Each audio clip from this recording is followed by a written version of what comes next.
Motivational Tuesday. We are just done with two interesting discussion. That is on emotional intelligence at work. We're also done with virtual schooling, what needs to be done and what needs not to be done, how we can embrace technology in our education sector. And right now, it is time for the State of the Nation. This is the newspaper review where we look at headlines that are in our country, that is the headlines that have hit the country yesterday, today, and what is unfolding in the country, both in politics, in business, social issues. And in studio today, I am joined by Dennis Kimani. Thank you so much for making time for us this morning. And also Ojwang Mariam, right here on studio. I'll begin with you, Kimani. How are you this morning? I'm okay. Mm-hmm. Yeah. How has your engagement been like from the last time we saw each other? It's been a while since I saw you, but it's okay. We have been pushing. We are still doing something for this country because we are seeing left, right, center, even the politicians themselves, they are not safe. So we are happy to be here in the morning to articulate issues. Yeah. To get the record set right. Yes. Now, if I look at the headlines, most of them are reading almost the same thing. Yeah. If we look at the Daily Nation is having the biggest headline as state terror. And this is talking about, even with no action taken against rogue security agents blamed for killing dozens of protesters during last June's Gen Z protest, there are growing concerns that a brutal crackdown on government critics has escalated. The latest victim of the state-sanctioned abduction is Juja Member of Parliament George Koimburi. Police claim he staged, managed his attack. And if we look at other papers also talking about the same thing, that is the Standard this morning. It's talking about sliding into anarchy. Still talking about the same story of Juja Member of Parliament George Koimburi. And the photo they are having right there is so disturbing. And the police are saying that this is a stage managed, that this guy really abducted himself. And if we look at other papers, most of them are speaking of the same story, that is on the abduction. So, Ojwang, how are you this morning? I'm very well. We want to get into the discussion of Standard as saying state terror, and not Standard, the Daily Nation is saying state terror. So, let me begin with you, Kimani. Yeah. Is this something, I think we are past asking the question if it's something that we should be concerned about, because we are concerned about it. But now the question is, why is it that nothing is done about it? We have nothing to cry about. Koimburi can suffer as much as he can suffer because June 25th they told him to vote no. He voted yes. Hii ni kiboko ya Gen Z. Unaget? Because we cannot be crying left, right, and center. We told them that this government is rogue. Are you sure he voted yes? I'm not sure, but he was that part. The only people who voted no is Babu Wino and Didi Nyoro. No. There was quite a number, almost 100 and something members of parliament who voted no for that. Maybe we can get the real data, but I feel Koimburi voted yes. The same with Kasipul MP. Those are people who voted yes. So according to you, it is okay for such inhuman acts to happen to them because they voted in favor of finance bill? I'm not saying it's okay to hurt somebody, but you see, even Gen Zs are people. They are children of people. They were hurt. They were shot dead, headshot on the street.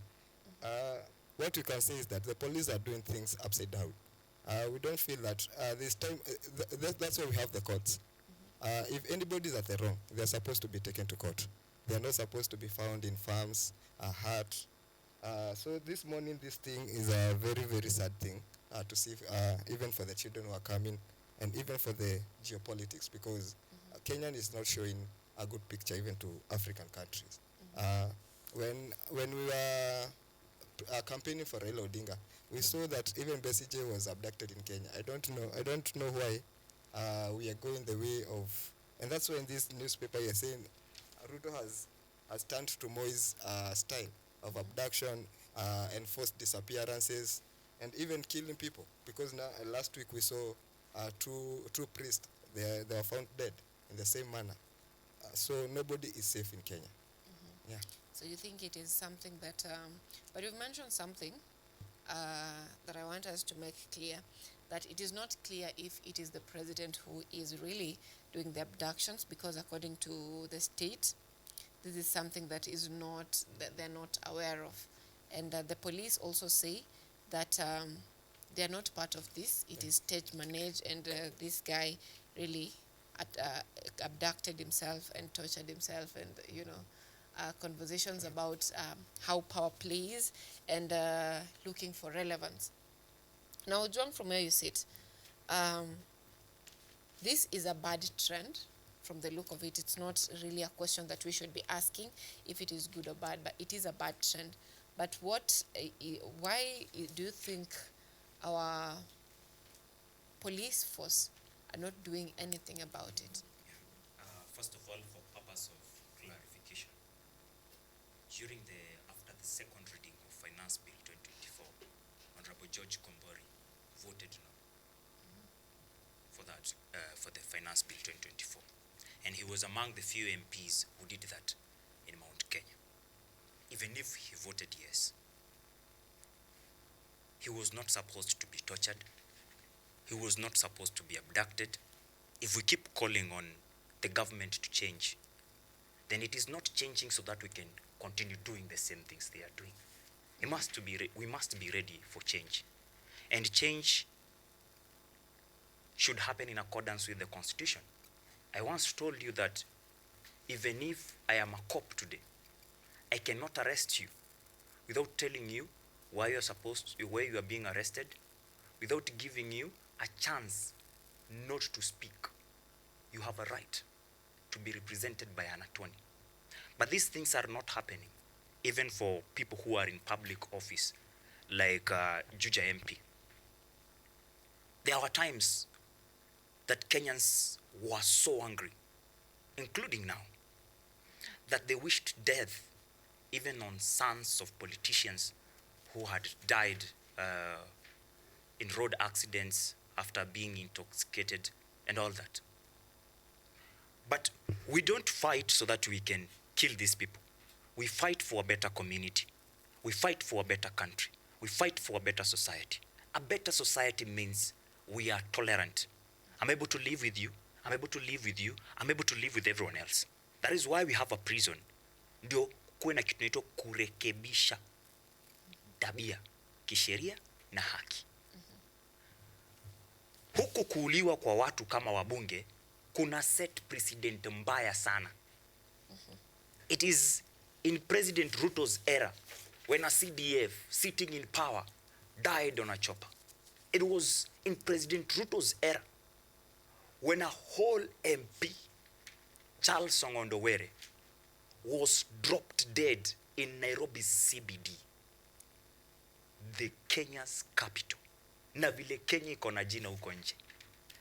You interact with people from other nations and they call Kenya capital city of Africa. It is in capital city of Africa that these things are happening. Tomorrow it's you, tomorrow it's him, tomorrow it's me. Him, he was abducted. We were worried. We saw it on TV. Akililia akisema, oh, country ni ngumu. Mimi nimeachwa na bibi, juu siwezi afford diaper. If he's not affording, na yeye ameenda mpaka kampo, amefanya mambo ya urban planning. What about yule Mkenya ako pale chini? When it comes to hooliganism, the goons who are being sent, they are our brothers. We should fight to love each other, to G-force. You know, as a country, we will never be one. Because Kenya is a community of many nations. The Luo nation, the Kikuyu nation, the Luya nation. Hawa watu wote, they will never be one. Unless, wewe ushikane na mtu wa kabila ingine, muoane, nyi mko one. Juu mko na watoto hapo. Hawa watoto ni wa kabila gani? But we as a people, we can unite against injustices. We as a country, We can unite for unity. Na hizi vitu zinafanya mpaka mataifa jirani wanatuogopea. Leo through Nairobi Senator Sifuna walisema wataongea bungeni na Kiswahili. Ndo Mama Samia Suluhu ajue sio yeye pekee ako na suluhu katika Afrika Mashariki. Ajue bunge lake hata kama wanakielewa na kukibanya Kiswahili haimaanishi sisi wa Kenya ni wajinga.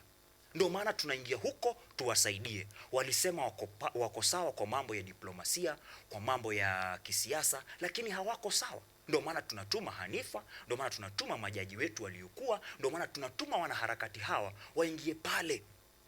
Ndio katika hili tundu kutokee Lissu awape suluhu basi ya ukweli hawa Tanzania.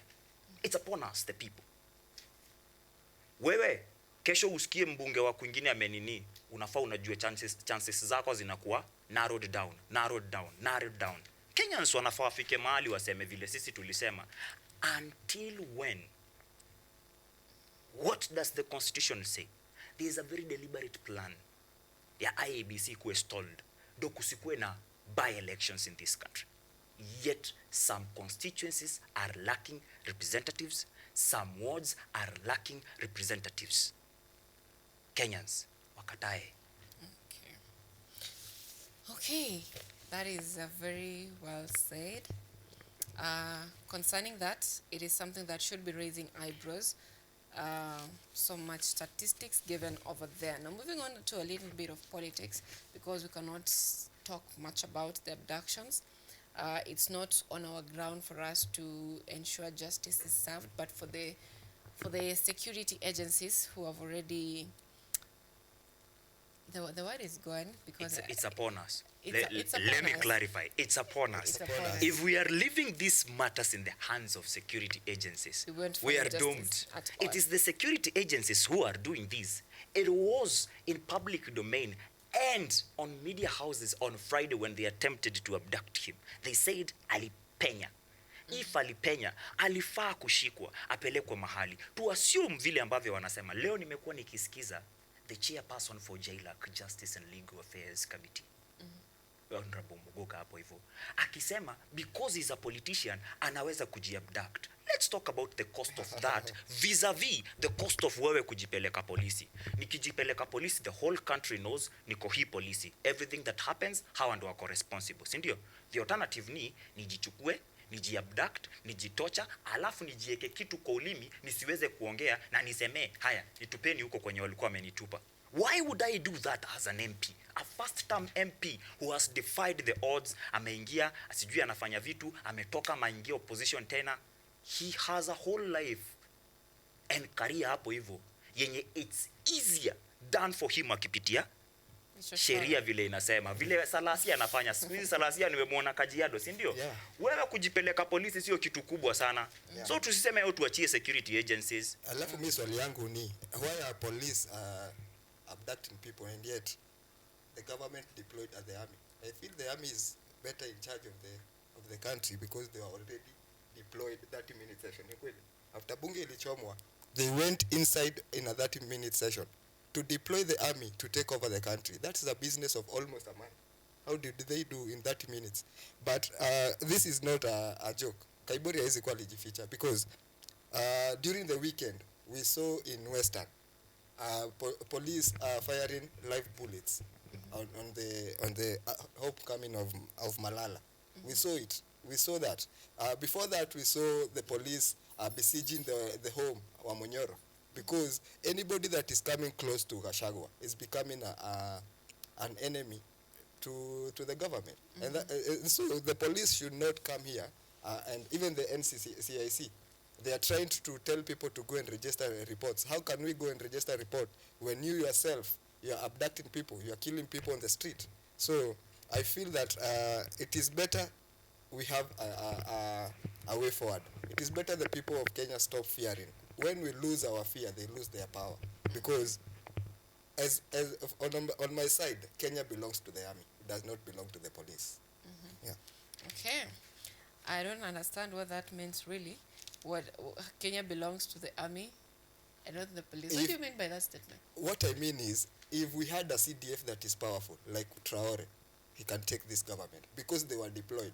If you deploy the army is used. That's why you saw people being shot in parliament by the army.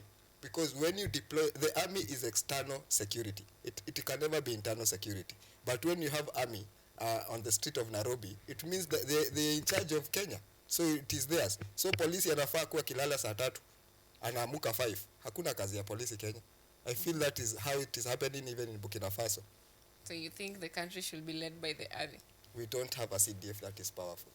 Okay, yeah. Okay. Now let's talk a little bit about siasa za Mrima. The Star says fallout looms as Gachagua Jubilee fight for dominance, and this is of the Mount Kenya, and it's really a fight because kila mtu anavuta kwake. Like it's a stake and everyone is pulling on his side. Kindiki is pulling from this side, Gachagua is pulling on this side, and Jubilee is also pulling on the other side. And experts say that if actually Jubilee manages to stabilize its grip on the mountain, Gachagua will probably lose his prominence, because if you look at the politics of Gachagua, is really centered on attacking President William Ruto. I don't believe, or let me say I've not seen yet how his manifestos are or what he's planning to do for Kenyans, because if you look at his campaign mode, it is majorly targeting the president. If you look at the logo of the party Skiza wa Kenya, it is I feel like it's also targeting the government, because if it could be something, what happens to the case when he's the president and then his logo is Skiza wa Kenya? It becomes, you know, confusing. And if you look at his politics also of still attacking the government, where there are musicians who are told that because you went to this, we're not supposed to be following you up, you're not supposed to be listening to your music and all that. So if Jubilee really gets their grip tight, Gachagua will probably lose out on the Mount Kenya. That is my thought. Ojwang, what's your thought? My thoughts are the mountain is still on a volcano mode. It will erupt. Bado mapema. But when all is said and done, Jubilee, they call it home, because all these people came from Jubilee. They came from an association with the former president, Uhuru Kenyatta.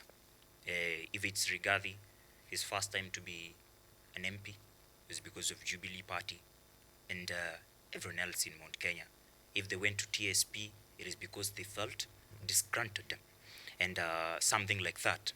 But we've seen political parties come and die natural death, but they are still alive. They're just shells. Do you know why? If your party will lack an agenda or ideology, it will die.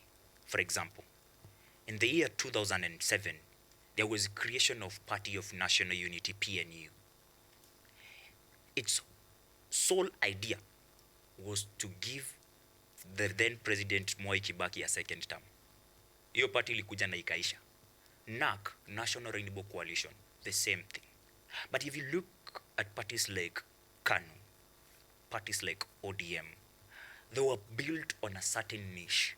In the year 2005, there was the orange and banana politics around referendum 2005, a constitutional referendum that the people of Kenya rejected.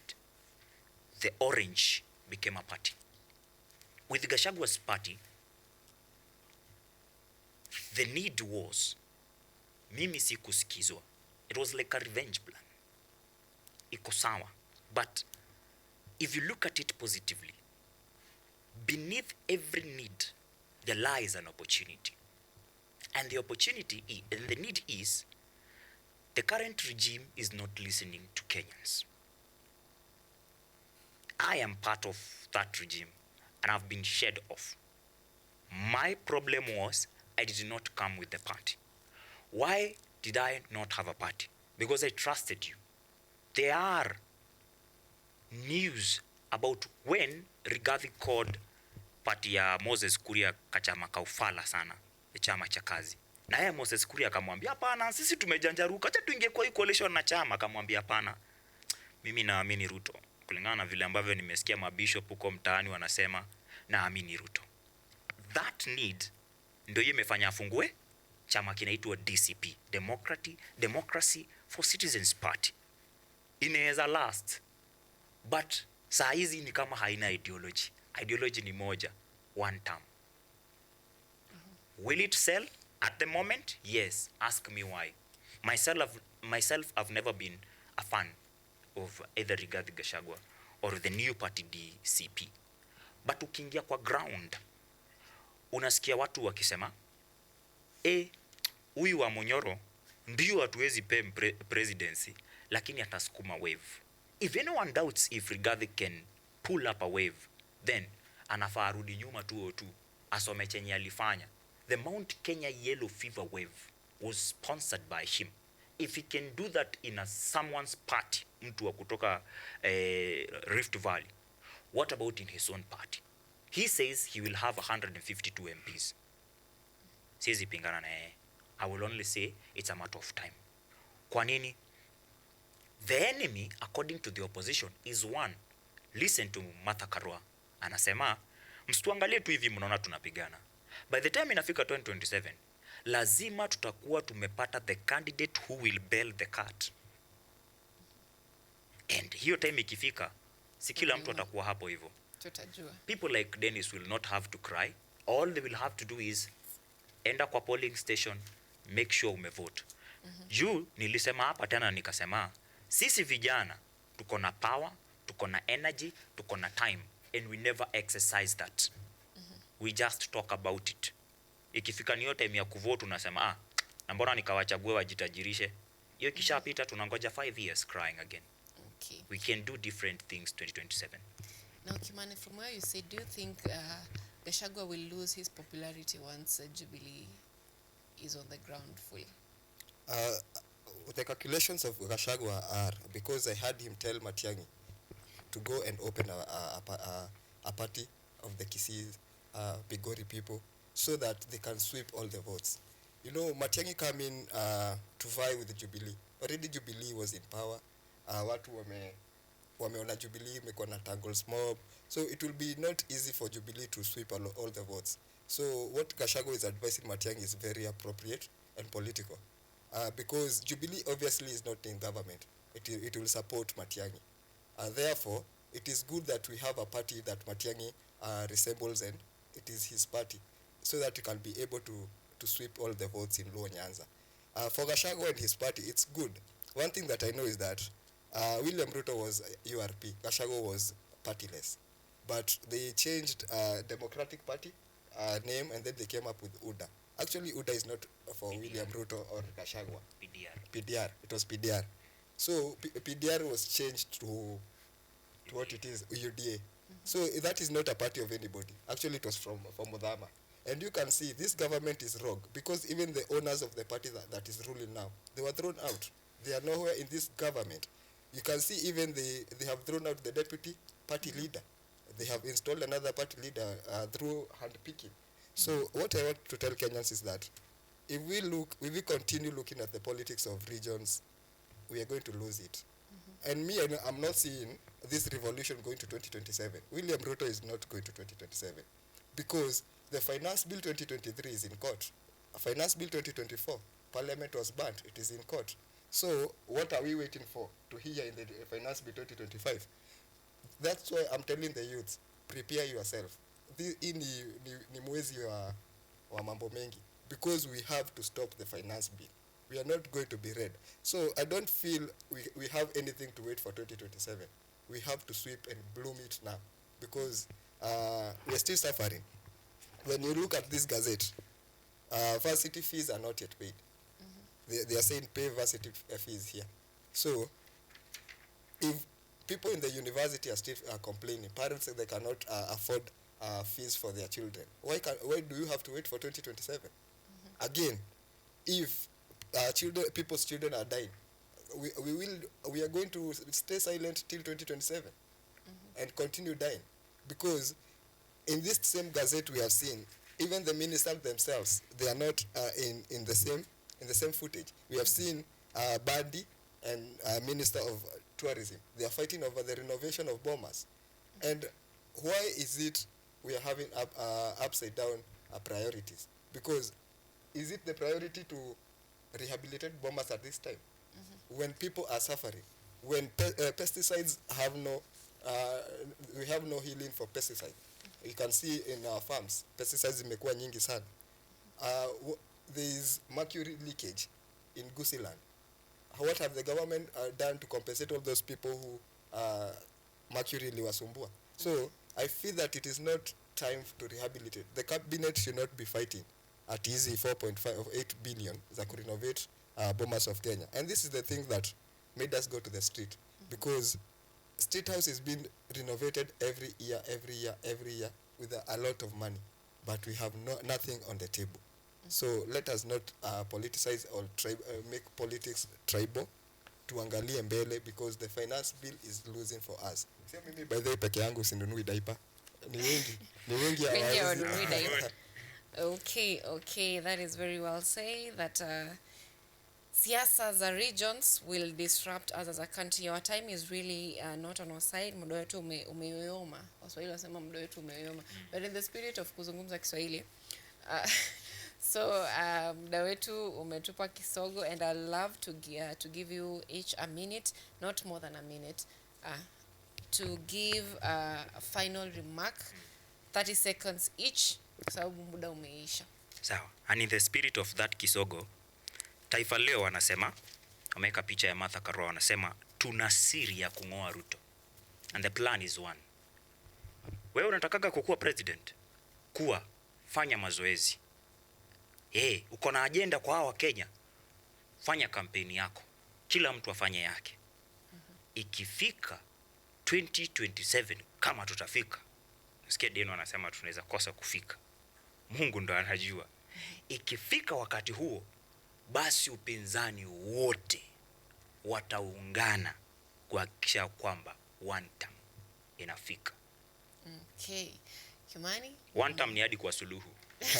We're sweeping everything. Suluhu is in 4 months, in 5 months. Mimi nataka kuuliza watu wenye wanasema sisi ni wakabila. Muguka iko anti-band. Muguka haiwezi uzwa saa tena. Sasa the hand-picked deputy president asaidie watu wa Muguka. What I want to say is that, as I have said, we are on the street this June. I want to tell guys, manze, wacheni kufia. The revolution is not an apple that falls when it is ripe. You have to make it fall.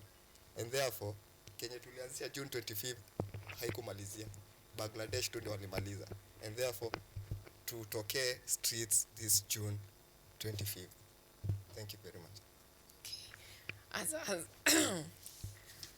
kama nahodha, I would like to give also a final remark that Dennis, I know you're really an ambassador of we should go to the street, but I think we should get other solutions. We don't have to go to the streets. And I hope we get that solution. So that has been a newspaper review with my guest here in studio, that is Ojwang Maria and Kimani Dennis. Thank you so much, gentlemen, for making time for us.